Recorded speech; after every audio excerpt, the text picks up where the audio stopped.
Bueno, ¿cómo andan todos? Fran empezaba a contar un poco el contexto en el que nos encuentra esta pandemia del coronavirus. Y lo que hace esta pandemia en educación es poner un montón de cuestiones en evidencia y en debate. En primer lugar, pone en debate cuál es el rol de la escuela, Fran lo mencionaba muy bien. El gobierno tuvo un intento durante todo un periodo de no cerrar las escuelas justamente para contener y garantizar que las familias pudieran seguir cumpliendo el rol dentro de la economía de la producción. Pero además puso en evidencia cuáles son los problemas de infraestructura, demostrando que hay una enorme inequidad en las zonas y a lo largo del país. Esta inequidad que Fran hablaba en relación a los contextos económicos de las familias, de nuestros pibes, pero también una inequidad en el sistema educativo.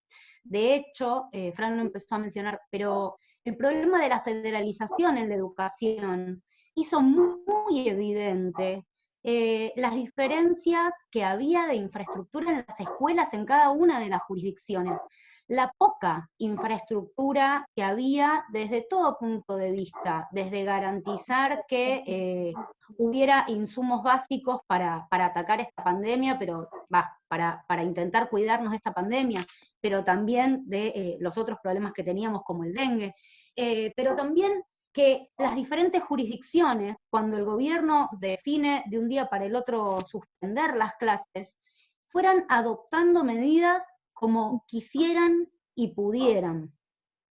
Pero asimismo puso en evidencia la enorme inequidad que hay entre las escuelas privadas y las escuelas públicas. En la gran mayoría del país, las escuelas privadas ya tenían montadas plataformas con las cuales trabajar, tenían un presupuesto destinado a estas situaciones, cosa que las escuelas estatales en su gran mayoría no contaban.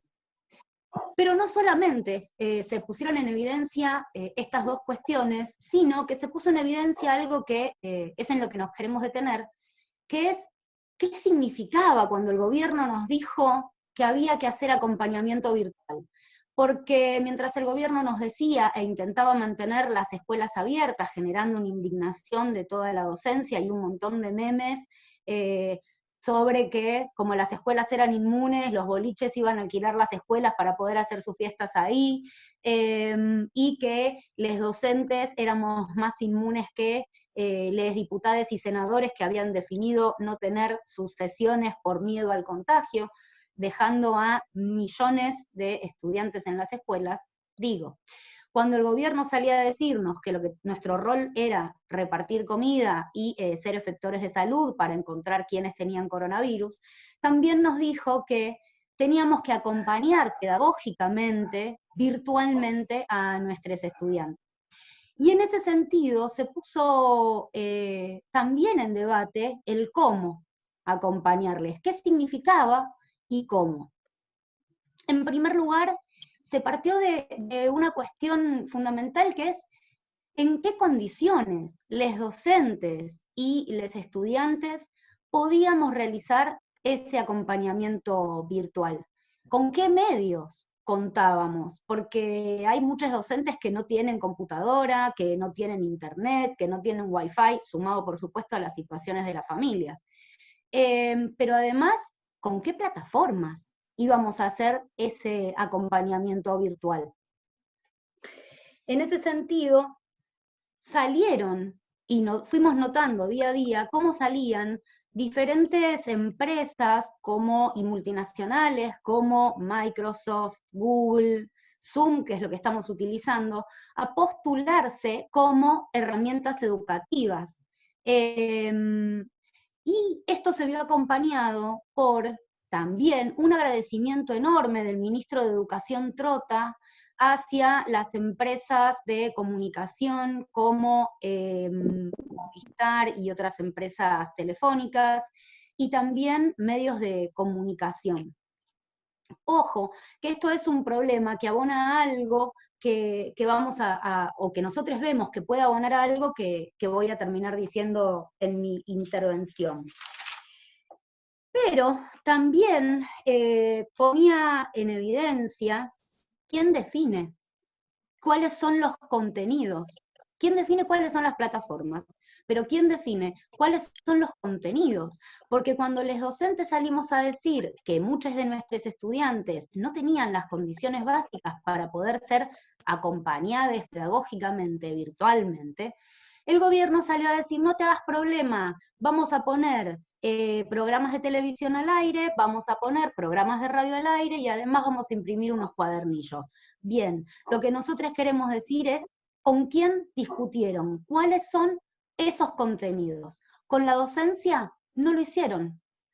Fueron contenidos estandarizados, que están hechos por tecnócratas que hace años no pisan la escuela. Pero esto no es nuevo. Ojo, porque nosotros, por ejemplo, venimos en diferentes planes educativos que terminan siendo impuestos por el Consejo Federal de Educación, es decir, todos los ministros de educación de las 24 jurisdicciones, a espaldas de la docencia. Entonces, por ejemplo, se votó la secundaria 2030. Bueno, ¿con quién discutieron ese plan de estudio? ¿Y al servicio de qué está puesto ese plan de estudio? ¿Y al servicio de qué está puesto esos contenidos, esos cuadernillos? Porque nos podrían decir, y es un debate, ¿qué es lo mejor que podemos hacer en este momento? Bueno, nosotros creemos que no, que si esta pandemia no hubiera tomado por sorpresa al ministro de Salud, como por ejemplo dijo el ministro Ginés González, hubiéramos podido planificar con los docentes en las escuelas y en las jurisdicciones cuáles eran las necesidades particulares. Pero para esto tendría que haber habido otro punto que para nosotros es importante discutir, que es el problema del presupuesto. Cuando nosotros hablamos de plataformas, impresión de cuadernillos, horas en la televisión, queremos saber cuánto presupuesto y qué negociado hay detrás de cada una de esas propuestas que tiene el gobierno y para las cuales negocia con empresas multinacionales. Esto no está claro, porque si ese presupuesto lo pudiéramos haber destinado en principio para discutir en cada jurisdicción y en cada escuela qué materiales había, qué materiales, con qué materiales contábamos y cuáles eran las necesidades, otra sería la historia.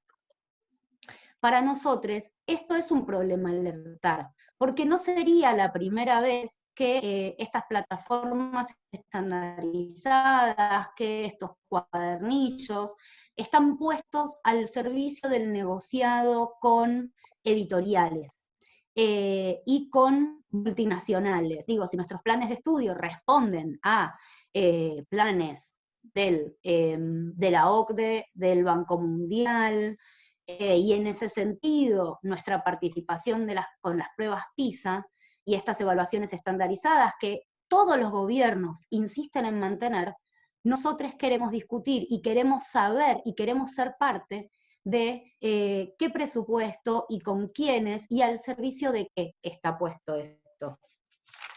Para terminar, por supuesto, nosotros no estamos en contra de la utilización de las plataformas educativas, todo lo contrario. Creemos que estas plataformas educativas y en realidad las nuevas tecnologías tienen que estar puestas al servicio de la docencia en cada una de nuestras clases. Pero entendemos que en este contexto, puestas estas herramientas al servicio de los planes de estudio y de los estados capitalistas, son un problema.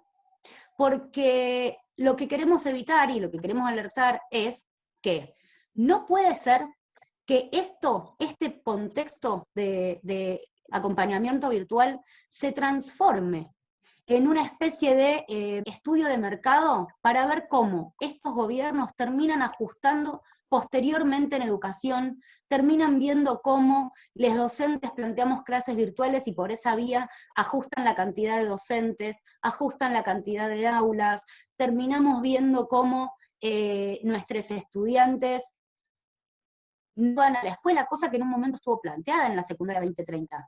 Nosotros queremos poner en cuestión todas estas situaciones, porque lo que queremos justamente es poder debatir que estas herramientas están y deben estar al servicio del mejoramiento de la educación y de los docentes y al servicio de otro modelo educativo.